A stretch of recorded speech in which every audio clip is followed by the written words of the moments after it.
What? He's pleading not guilty. How? Okay. All eyes on suspected CEO killer Luigi Mangione as he appears in New York State Supreme Court, and he's officially entering his plea. Alexis McAdams is live from New York City with the latest. Hey, Alexis. Hey, Griff. Well, I want to pull up that brand new video we just got a few minutes ago of Luigi Mangione walking there in that court hall room as he's about to face that judge. We just heard a short time ago, a few minutes ago, really, that he pled not guilty in this case. He's in there with one of his high-power attorneys, that'd be Karen Agnifilo. Wow. She's part of the same law firm that's representing Sean Diddy Combs. You can see Mangione there walking with those police officers, and he's kind of looking straight. Sometimes he's looked at the cameras. He knows one's probably at the end of the hall, but he does keep looking straight here. In this video, he's got that maroon sweater on and khakis. He's shackled at the... Seems to be pretty confident. Seems to be grinning, smirking at times, walking down here. He don't give a damn. And he just keeps his head straight as that one officer does continue to talk to him. I want to pull up these charges, okay, because there's a lot of charges he's facing, as Paul Mora was just talking about. It's kind of confusing because it's in two courts that they say are going to run parallel right now, including murder in the first degree at the state level and murder in the second degree as a crime of terrorism. Then the federal charges come into play. The main difference here between the state and federal charges is that the state argues the shooting was an act of terrorism. So that's kind of a new charge you don't hear about too much in Manhattan, especially from the DA here, Elvin Bragg. Now, if convicted on those state charges, Mangione could face life in prison without parole. Now, that federal indictment is coming. You know, we've heard about what was in it, but we're still going to get more information from the feds. The charges making headlines, though, would be murder through use of a firearm. That means Mangione could face the death penalty if he's found guilty in this case. His legal team says the different cases are in conflict with each other, so they try to... Why is it good? Because he's in PA or whatever? I could have swore someone said they don't have the death penalty in New York anymore. I don't know. Push back on that. Back out here live, we can tell you it looked like a scene from a movie. I mean, this case has really captured the country, including some of the protesters, you guys, that are out here this morning in Manhattan. They're saying free Luigi Mangione, and they're calling, you know, for more CEOs to be held accountable in the healthcare industry. So covering lots of crime, especially in New York City. I've never really seen anything like this where protesters come out and they're, you know, cheering on somebody for killing a CEO. So let's also pull up. It's crazy as I'm wondering what could have gotten this much attention on the insurance industry, because a lot of crooked stuff has been going on with the insurance industry for a long time, and you know, just a lot of industries, just a lot of crooked stuff going on, and people feel wrong and slighted.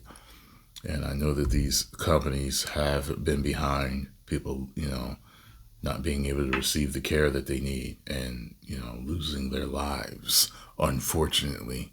And it makes me wonder, even though he was wrong for doing this, I'm trying to figure out what could have been done to get more on this, to get people the help that they need and the care that they need, so that people don't feel like he did to do something like that. You get what I'm saying? Like, I don't know, because people have been complaining forever, ever since I could remember knowing about insurance. I know that it's hard to get them to pay. I've always known that. It's just something you hear. Through osmosis, you just know. So, it's like, I get why people feel the way they feel, but I still don't think that was the right thing to do. You know what I mean? Maybe he could have, I don't know. I'm just trying to think. Found a way to confront them, but you know, just never know, man. He could have organized protest after protest after protest, maybe at these different insurance meetings. You know what I mean? Get the word out. You know what I'm saying? Just over and over and over again, maybe. He seems like his family's got money. Maybe he's got connections to make sure the word gets out better. I don't think that should have been done. You get what I'm saying? So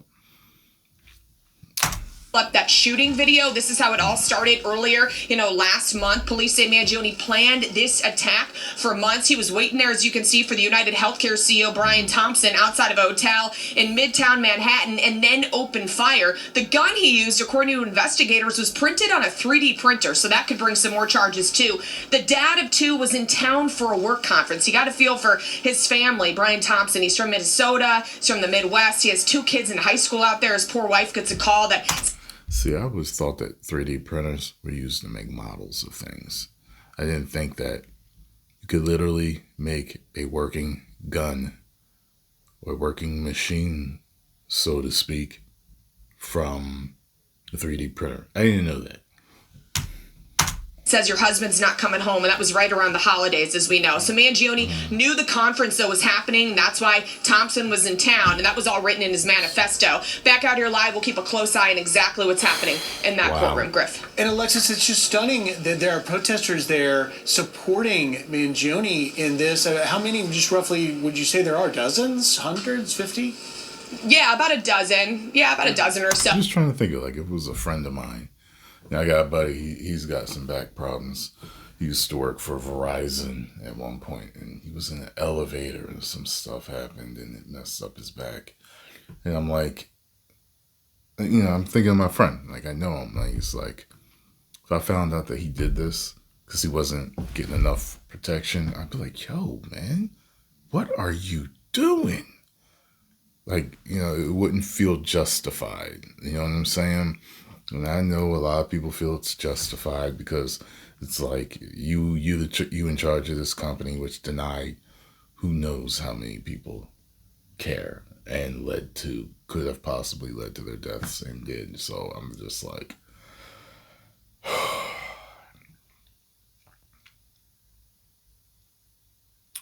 like a lot of justice in some people's minds needs to be cold and swift. And, different types of justice work, but I'm trying to make this, how you going to make it work in a more civilized manner? You know what I'm saying? It's difficult.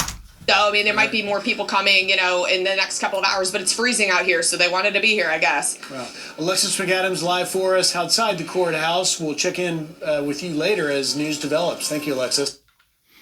Yeah, I'm just trying to think. I'm like, what if, like, every, what if he had organized protests at, like, every insurance meeting that they have outside, that could eventually really get some big traction and get something done. Maybe Trump will be listening, him and RFK, you know what I'm saying? But I don't know now. He definitely got definitely got attention now. Oh man. All right, y'all. Let me know what y'all think about this. Not guilty. They got you on camera. Oh.